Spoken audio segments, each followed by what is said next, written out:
Bonjour à tous et à toutes, j'espère que vous allez super bien aujourd'hui en tous les cas à Genève, le soleil est là et ça fait du bien à la tête, ça fait du bien au moral parce que la grisaille, ça rend pas tout le monde aimable et ça tape un peu sur le système. Alors voilà, aujourd'hui j'avais très envie de parler avec vous d'un sujet que j'ai posté sur Facebook d'ailleurs, qui s'appelle la charge mentale et aussi le burn-out des mamans. Parce qu'en fait, qu'est-ce qui se passe? C'est qu'à la maison, on est constamment en train de penser qu'il faut faire ci, qu'il faut faire ça. On est en train de faire déjà une activité sur le chemin. On va ramasser les affaires, on va aller faire une machine à laver. Ah mince, c'est vrai, j'ai mis l'eau à bouillir, il faut que j'aille vite là-bas. Mes enfants me demandent quelque chose, il faut que je cours. Ah tiens, je me rends compte que là, c'est pas propre, tiens, il faut que je fasse le ménage. Et au travail, j'ai oublié, faut pas que j'oublie de mettre ça sur la liste des courses. Ça vous parle? Ouais, bah évidemment, c'est le quotidien de beaucoup de mamans, malheureusement, où effectivement, même en pause, quand on est en train de se mettre enfin devant la télé ou devant un bouquin pour pouvoir décompresser et lâcher prise un petit peu, enfin on essaye de lâcher prise, ben en fait on a énormément de mal parce qu'on a encore le cerveau qui travaille et qu'on est encore en train de penser aux choses à ne pas oublier, aux choses à mettre sur la liste, la to-do list, et c'est épuisant. Entre le travail, la maison, les enfants, les activités des enfants, le foyer, c'est énorme, c'est super pesant et tout ça en étant une très belle femme et en essayant de montrer le meilleur de nous pour être toujours désirable pour messieurs. Mais c'est pas possible, on n'est pas des superwomen. On l'est malgré nous, mais on n'a pas envie de l'être. Il faut arrêter ça, il faut arrêter ces stéréotypes de vouloir être une maman parfaite. La maman parfaite n'existe pas, la femme parfaite n'existe pas. Voilà, alors mettez-vous-le bien dans la tête parce que c'est une fausse idée, une très fausse croyance. Ça n'existe pas, c'est pas la peine d'insister.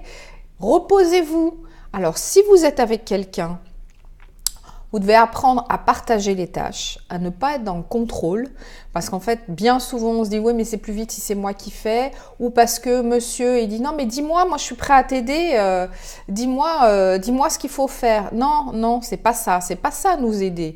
Nous aider, c'est faire, anticiper, et puis il faut discuter, tout simplement. Discuter avec votre conjoint, votre mari, que vous avez besoin d'aide, tout simplement, c'est humain, il n'y a rien de mal à ça, il sera tout à fait capable de l'entendre. Donc lâchez le contrôle, lâchez tout, faites-vous aider. Et il y a aussi une chose qui fait beaucoup de bien, c'est de vous retrouver avec vos copines et puis d'en discuter, de demander, de voir comment ça se passe ailleurs. Parce que vous serez très surprise, c'est bien souvent pareil. Ou alors, on vous dira, mais pourquoi tu te prends la tête? Écoute, si le ménage il n'est pas fait aujourd'hui, c'est pas grave. La maison, les enfants ne manquent de rien, ton mari ne manque de rien, tu ne manques de rien. Tout va bien dans la maison ne va pas s'écrouler, c'est pas non plus le Capharnaüm à la maison. Donc, cool, tranquille, arrête de te prendre la tête. Ça, tu le feras demain. Ou autre chose, on se fait aider tout simplement. Faites-vous aider par votre mari, votre compagnon, en parlant, en discutant. C'est possible. Arrêtez de vouloir tout porter sur vos épaules. Il n'y a pas besoin. Si vous avez eu cette éducation, eh ben, c'est à l'ancien temps. Mais peut-être que les femmes avant, elles ne travaillaient pas. Donc, elles n'avaient que la maison à s'occuper. Aujourd'hui, la société d'aujourd'hui fait que toutes les femmes, on a voulu l'égalité des sexes. On n'y est pas encore, il y a encore du travail, mais c'est à nous aussi d'apprendre à nos maris comment faire.